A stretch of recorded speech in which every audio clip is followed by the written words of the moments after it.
ये कहानी एक हमारे फॉलोअर की है जो इंस्टाग्राम पर भेजी गई है। कराची की गर्मियों की रात थी। घर से बोर होकर मैं अपनी कार लेकर निकला लंबी ड्राइव पर।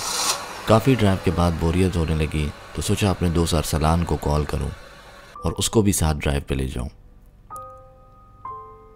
अरसलान को कॉल की कि तुम कहाँ हो। अरसलान उस वक्त कार साज पर था। मैंने कहा मैं तुमको वहीं से पिक करता हूं।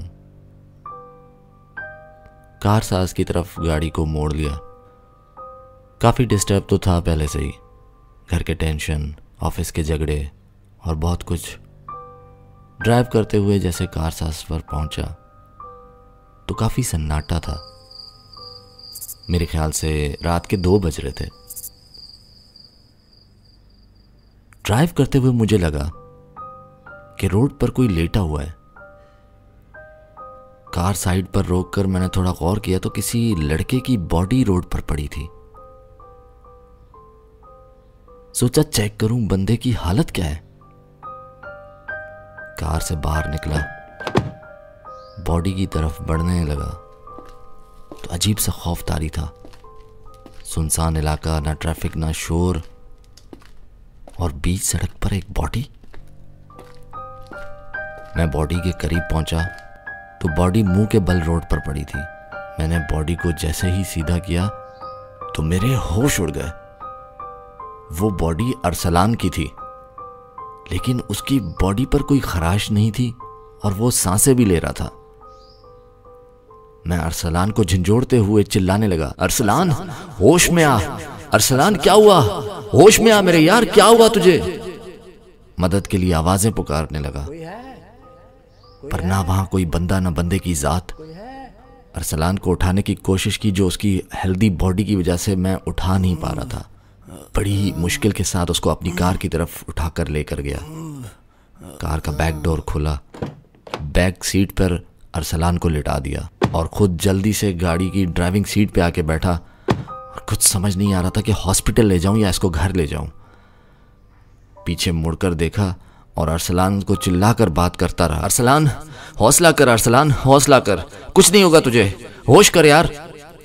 कार की रफ्तार बड़ी ही तेज थी और मैं तेजी से जब कार साथ से ही गुजरने लगा तो मुझे ऐसा लगा कि कोई लड़की का अक्स नजर आया, जैसे मुझे इशारा देते हुए, रोकते हुए या मदद मांगते हुए। लेकिन मेरे दिमाग में सिर्फ और सिर्फ अरसलान को उसके घर या फिर उसको किसी भी तरीके से उसको हॉस्पिटल लेके जाना था। किसी भी तरीके से मैं हॉस्पिटल पहुंचा। कार से उतरकर जैसे ही पीछे का दरवाजा खुला तो मेरे होश खता हो गए। पीछे की सीट खाली थी। घबराहट के मारे मैं इधर उधर अरसलान को ढूंढते हुए लम्हा गुजर गया। मैं हॉस्पिटल के अंदर गया और रिसेप्शन पर अरसलान का हुलिया बताते हुए बहुत ढूंढा। अरसलान मुझे कहीं नहीं मिला।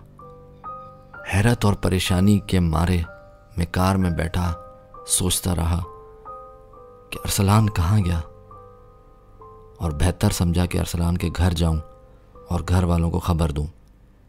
काफ़ी टेंस था और अंदर ही अंदर रो रहा था कि अरसलान कहाँ गया। गाड़ी ड्राइव करते हुए कुछ ही देर में अरसलान का घर आ गया। मैं कार से उतरा और अरसलान के घर की बेल रिंग की। काफ़ी देर तक कोई भी जवाब ना आया। मुनासिब समझा दूसरी बार बेल रिंग की और इंतज़ार किया। परेशानी के आलम में ये था कि मैं उसके घर वालों को कैसे और क्या बताऊंगा। कुछ ही देर में अरसलान के घर का दरवाज़ा खुला और दरवाज़ा खोलने वाला खुद अरसलान था। मैंने हैरानगी और परेशानी में उसको कहा, तू घर पे है? तो अरसलान ने जवाब दिया, क्या हो गया भाई, खैरियत तो है, इतना परेशान क्यों है? मैंने कहा तू कारसाज पे बेहोश पड़ा था। अरसलान ने जवाब दिया, भाई तूने काफ़ी देर कर दी और रास्ता भी लंबा था तो मैंने सोचा कि चलो मैं टैक्सी में ही घर चला जाता हूँ। बकौल अरसलान के उस वक्त मैं उसकी ये बात सुनकर बेहोश हो गया। अगर अरसलान घर पे 1 घंटा पहले आ गया था तो वो अरसलान के रूप में कौन था?